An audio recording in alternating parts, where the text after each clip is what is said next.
Seema Chauhan and today और हम आज की वीडियो में स्टडी करेंगे सिचुएशनल थ्योरी ऑफ लीडरशिप को। ठीक है, so students let's get started. Situational theory क्या होती है? Situational theory is also known as contingency theory. देखो, सिचुएशनल थ्योरी को हम कॉन्टीजेंसी थ्योरी भी कहते हैं। This theory suggest that the leadership effectiveness depend on leaders behaviour and situation in which leadership is exercised.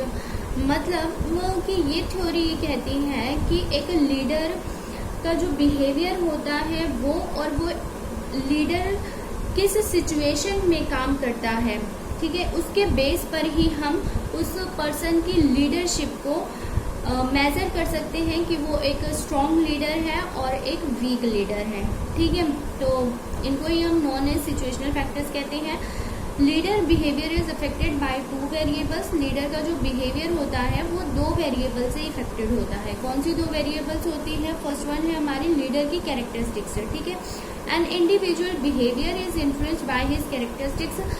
ठीक है, तो जैसे कि आपको पता है कि एक इंडिविजुअल पर्सन का जो बिहेवियर होता है वो अपने सामने वाले को अपनी कैरेक्टरिस्टिक्स के बेस पर ही इन्फ्लुएंस करता है। ठीक है, तो उसकी कैरेक्टरिस्टिक्स हो सकती है लाइक उसकी एबिलिटी क्या है, पर्सनालिटी, एटीट्यूड क्या होता है, मोटिवेशन क्या होता है। मीन्स एक लीडर अपने एम्प्लॉयज़ को या अपने सामने वाले को कितना मोटिवेट कर सकता है अपनी बातों से। ठीक है, एंड उसकी फिजिकल कैरेक्टरिस्टिक्स इन सब से। ठीक है, all these factors are internal to the leader. और ये सारे फैक्टर्स जो होते हैं वो एक लीडर में इंटरनली होते हैं। ठीक है, सेकेंड है हमारा लीडर्स की हियरार्किकल पोजीशन। मतलब लीडर हियरार्किकल पोजीशन जो होती है इन ऑर्गेनाइजेशन इज इम्पॉर्टेंट। एक लीडर की ऑर्गेनाइजेशन में जो पोजीशन होती है, ठीक है, वो भी बहुत इंपॉर्टेंट होती है उसके लीडरशिप की इफेक्टिवनेस को मेजर करने के लिए। क्यों? Because person at different level face different kind of problems which affect the degree of participation between the superior and his subordinates. ठीक है, क्योंकि डिफरेंट लेवल के पर्सन्स जो होते हैं वो डिफरेंट काइंड ऑफ प्रॉब्लम्स को फेस करते हैं। ठीक है, जिससे उनकी लीडरशिप इफेक्ट होती है। ठीक है, एक सुपीरियर और उसके सबऑर्डिनेट के बीच में जो रिलेशन होता है उससे भी वो लीडरशिप इफेक्ट होती है। ठीक है, like example, manager at high level are more concern with long run complex problem. जो मैनेजर होते हैं, हाई लेवल के जो मैनेजर होते हैं, उनका ज्यादा फोकस होता है लॉन्ग रन के जो कॉम्प्लेक्स प्रॉब्लम्स होती हैं उनको सॉल्व करने में, which require more participation in decision making. क्योंकि उनको डिसीजन मेकिंग से रिलेटेड ज्यादा डिसीजन मेकिंग वाले कामों पर ज्यादा फोकस करना होता है। ठीक है, manager at lower level are more concern with short run problems. ठीक है, और जो लोअर लेवल के जो मैनेजर्स होते हैं वो शॉर्ट रन प्रॉब्लम्स को सॉल्व करते हैं। ठीक है, वो इन्वॉल्विंग रूटीन ऑपरेशंस। ठीक है, एग्जाम्पल के लिए है कि रूटीन ऑपरेशंस, क्योंकि वो रूटीन ऑपरेशंस में जो भी प्रॉब्लम्स आती हैं डेली की, उन्हीं को सॉल्व करते हैं लोअर लेवल मैनेजर। ठीक है, तो इससे क्या होता है, इससे भी एक लीडर की लीडरशिप अफेक्ट होती है। ठीक है, कुछ सिचुएशनल फैक्टर्स हैं। सिचुएशनल फैक्टर्स कौन से होते हैं? Leadership effectiveness is affected by situational factors and these factors affect the leader behaviour. ठीक है, देखो, एक लीडरशिप की जो लीडर होती है वो उस लीडर के बिहेवियर को भी इफेक्ट करती है। ठीक है, leadership effectiveness is affected. Leadership की जो इफेक्टिवनेस है वो इफेक्टेड होती है बाय सिचुएशनल फैक्टर्स पर। ठीक है, कुछ सिचुएशनल फैक्टर्स पर एंड दीज फैक्टर्स अफेक्ट, और ये फैक्टर जो है वो एक लीडर के बिहेवियर को अफेक्ट करते हैं। ठीक है, वेरियस सिचुएशनल फैक्टर्स में भी ग्रुप्ड इनटू 4 कैटेगरीज। इन सिचुएशनल फैक्टर्स को 4 कैटेगरीज में डिस्ट्रीब्यूट किया गया है। कौन से? सबऑर्डिनेट की characteristics, leader situation group factors and organisational factor. ठीक है, सबऑर्डिनेट कैरेक्टरिस्टिक्स क्या होता है? सबऑर्डिनेट कैरेक्टर्स मतलब सबऑर्डिनेट पर्सनल, एक सबऑर्डिनेट की जो पर्सनल कैरेक्टरिस्टिक्स है उसका जो पर्सनली उसकी जो विशेषताएं हैं, लाइक कि उसकी एबिलिटी क्या है, उसकी पर्सनैलिटी, एटीट्यूड, इंटरेस्ट, मोटिवेशन, वो सब अफेक्ट करता है उस सबऑर्डिनेट के बिहेवियर को। ठीक है, क्योंकि एक लीडर जो है सबऑर्डिनेट में कितनी एबिलिटी है जो वो अपनी लीडर की बातों को अच्छे से सुन पाता है और वो जैसे लीडर बोल रहा है वो उसको उसी तरीके में उसी वे में काम करे, ठीक है। तो ये इसलिए ये कहा है कि सबऑर्डिनेट की कैरेक्टरिस्टिक्स जो है ये भी एक लीडरशिप की इफेक्टिवनेस को अफेक्ट करती है। सेकेंड है leaders situation. Leader situation, subordinate depend on two variable. देखो सबऑर्डिनेट्स जो होते हैं वो टू वेरिएबल्स डिपेंड होते हैं, एक लीडर की पोजीशन पावर पर और दूसरा लीडर की सबऑर्डिनेट रिलेशन पर। लीडर पोजीशन पावर मतलब ये है कि अगर एक लीडर के पास जो है हाई पोजीशन पावर है तो वो इजीली ही अपने एम्प्लॉय से काम ले सकता है, लेकिन अगर एक लीडर के पास लो पोजीशन पावर है तो वो अपने एम्प्लॉय से उसको काम कराने में थोड़ी डिफिकल्टी होती है, ठीक है। ऐसे ही लीडर सबऑर्डिनेट रिलेशन का मतलब होता है कि एक लीडर का और उसके सबऑर्डिनेट के बीच में जो रिलेशनशिप है वो कितना इफेक्टिव है। मतलब एक लीडर जो है वो अपने सबऑर्डिनेट की नीड्स को कहाँ तक सेटिस्फाई कर पाता है, ठीक है। अगर वो अपने सबऑर्डिनेट की नीड्स को अच्छे से सेटिस्फाई कर पाता है तो लीडरशिप क्या होगी, इफेक्टिवनेस होगी, स्ट्रांग होगी। और अगर वो अपने एक लीडर जो है वो अपने सबऑर्डिनेट्स की नीड को सेटिस्फाई नहीं कर पाता है तो वहां पर उस लीडर की लीडरशिप क्या होगी, इनइफेक्टिव होगी, ठीक है।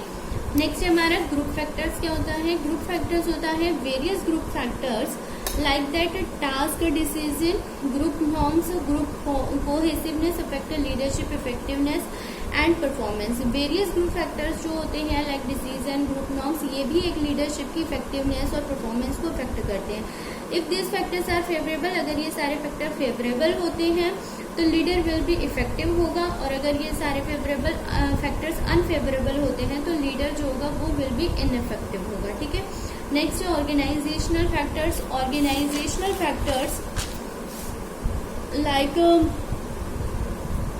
Organisational climate and organisational culture affect leadership effectiveness. Organisation का क्लाइमेट और कल्चर भी जो है वो एक लीडरशिप की इफेक्टिवनेस को इफेक्ट करता है, ठीक है। क्योंकि हमने कहा सिचुएशनल थ्योरी जो होती है उसको हम कॉन्टीजेंसी थ्योरी भी कहते हैं, और कॉन्टीजेंसी थ्योरी के 4 पार्ट्स होते हैं, ठीक है।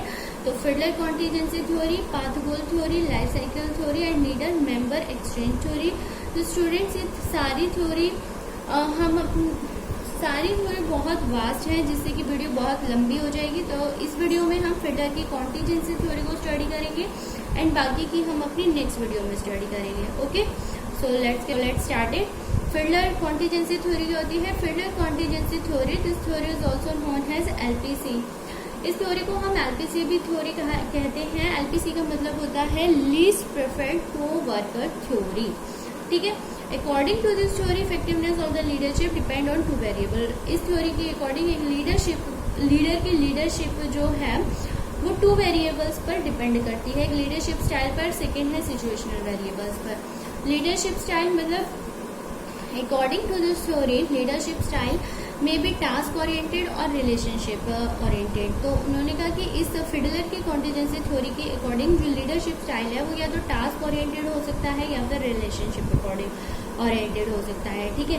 फिडलर ने फाइंड किया कि लीडरशिप स्टाइल जो होता है वो एक लीडर का वो फिक्स होता है, ठीक है। In order to find out the leadership style of a leader he prepare LPC question. इसमें एक लीडर जो है वो एक एलपीसी क्वेश्चन को प्रिपेयर करता है। In this question the leader requested to rank his least preferred co-worker on a scale of 1 to 8, मतलब 1 to 8 की वो अपने को-वर्कर को एक लीडर जो है रैंकिंग देता है। The co-worker whom he like least, जिस वर्कर को एक लीडर सबसे कम पसंद करता है, लाइक या डिसलाइक, उस बेस पर वो उसको रैंकिंग देता है अपने एम्प्लॉयज को, ठीक है। According to him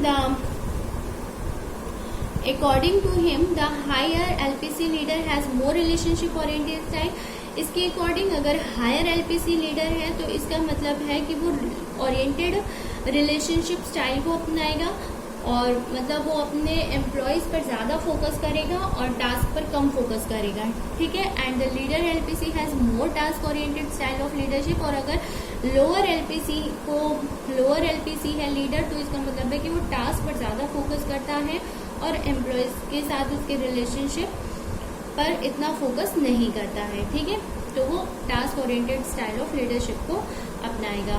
okay, second है हमारा सिचुएशनल वेरिएबल। सिचुएशनल वेरिएबल्स क्या होते हैं? As per Fiedler the following 3 variables of a situation affect the effectiveness of leadership. मतलब फिडलर कहते हैं कि किसी भी सिचुएशन में ये 3 वेरिएबल होते हैं जो एक पर्सन की लीडरशिप की इफेक्टिवनेस को इफेक्ट करते हैं। कौन से 3 वेरिएबल होते हैं? फर्स्ट वन है leader member relations. Leader member relation है ये, it refer to the personal relationship between the leader and his followers. मतलब ये रेफर करता है एक लीडर और उसके फॉलोअर के बीच के रिलेशनशिप कैसे हैं, ठीक है, विच में भी गुड। अगर वो गुड है तो लीडरशिप क्या है? इफेक्टिव है। और अगर वो गुड नहीं है, बैड है, मतलब लो है, तो फिर क्या होगा? लीडरशिप इफेक्टिव नहीं है। It can be measured on the basis of trust. और इसको हम कैसे मेजर करेंगे? इसको हम मेजर करेंगे trust, respect and confidence of follower. मतलब एक एम्प्लॉय जो है या एक एम्प्लॉयज जो है वो अपने लीडर पर जो है कितना ट्रस्ट करता है, उसकी कितनी रिस्पेक्ट करता है, वो उसमें कितना, उसकी बातों पर कितना उसको यकीन कर ट्रस्ट करता है, इन सब बेस पर हम उसके लीडरशिप को मेजर करेंगे, ठीक है। Have on their leader. Task structure क्या होता है? सेकंड पॉइंट है task structure. It refer to the extent are task structured और नॉन स्ट्रक्चर्ड, ठीक है। मतलब एक टास्क जो है ऑर्गेनाइजेशन में वो या तो स्ट्रक्चर्ड होता है या नॉन स्ट्रक्चर्ड होता है। स्ट्रक्चर्ड का क्या मतलब है? If the responsibility role and authorities of a task are clearly defined and easily understood. मतलब एक मैनेजमेंट या लीडर जो है वो अपने एम्प्लॉयज को जो भी टास्क देता है, अगर एम्प्लॉयज को ये पता है, वो टास्क क्लियरली डिफाइंड है, भाई वो उसको पता है कि वो काम कैसे करना है, कहाँ करना है, क्यों करना है, वो उसको क्लियरली पता है, अच्छे से सब कुछ पता है उसके बारे में। उसको जो रिस्पॉन्सिबिलिटी दी है उसको अच्छे से पता है एम्प्लॉयज को कि भाई उसको वो काम कितने दिन में, कितना टाइम में करना है कंप्लीट, ठीक है। तो ये कहलाता है, it will be called a structured task कहलाएगा। और if the task is non routine में है, अगर कोई काम नॉन रूटीन में है, कॉम्प्लेक्स नेचर का है, अनक्लियर नेचर का है, एम्प्लॉयज को पता ही नहीं है कि उसको क्या काम करना है, क्यों करना है, कैसे करना है, तो इसको क्या बोलेंगे? It will termed as non structured task. और इससे भी एक लीडर की लीडरशिप इफेक्ट होती है, ठीक है। Position power, it refer to the extent the position and the power of a leader. इससे भी एक लीडर जो है उसके पास कितनी पोजीशन पावर है, इससे भी उसकी इफेक्टिवनेस को हम मेजर कर सकते हैं। ऑर्गेनाइजेशन में एक लीडर के पास कितनी पोजीशन पावर है, अगर उसके पास हाई पोजीशन पावर है तो ऑब्वियसली वो लीडर स्ट्रॉन्ग लीडरशिप कहलाएगा। और अगर ऑर्गेनाइजेशन में लीडर के पास जो कि भी पोजीशन पावर है वो लो है, कम है, तो उससे हम क्या कहेंगे? वीक लीडरशिप कहेंगे, ठीक है। ओके, उसके बाद है ये हमारा conclusion. Fiddler focus the need for establishing proper adjustment between the situation and leadership style. तो फिडलर ने एक कंक्लूजन निकाला लीडरशिप स्टाइल और सिचुएशनल फैक्टर्स के बेस पर। उन्होंने कहा कि लीडरशिप स्टाइल और सिचुएशनल वेरिएबल्स के बीच में हमें प्रॉपर एडजस्टमेंट बनाकर रखनी चाहिए ऑर्गेनाइजेशन में, ठीक है। और सिचुएशनल वेरिएबल्स आर वेरी, अगर ये सिचुएशनल वेरिएबल्स जो है ये या तो वेरी फेवरेबल हैं या फिर बहुत ही अनफेवरेबल हैं, तो फिर एक लीडर को जो है वो टास्क ओरिएंटेड लीडरशिप स्टाइल को अपनाना चाहिए, ठीक है। और मॉडरेटली फेवरेबल और अनफेवरेबल है तो relationship oriented leadership style recommend, तो फिर एक लीडर को जो है रिलेशनशिप ओरिएंटेड लीडरशिप स्टाइल को अपनाना चाहिए, ठीक है। सो स्टूडेंट्स, ये थी हमारे आज की situational theory of leadership and I hope कि आपको आज की ये वीडियो पसंद आई हो। और अगर आपको मेरी ये वीडियो अच्छी लगी हो और हेल्पफुल हुई हो ये आपके लिए, तो प्लीज़ मेरे चैनल को लाइक करना, शेयर करना एंड सब्सक्राइब करना नहीं भूलना। साथ में बेल आइकन को भी प्रेस करना ताकि आपको चैनल से रिलेटेड सारे नोटिफिकेशन टाइम पे मिलते रहें। So students, thank you so much and happy learning.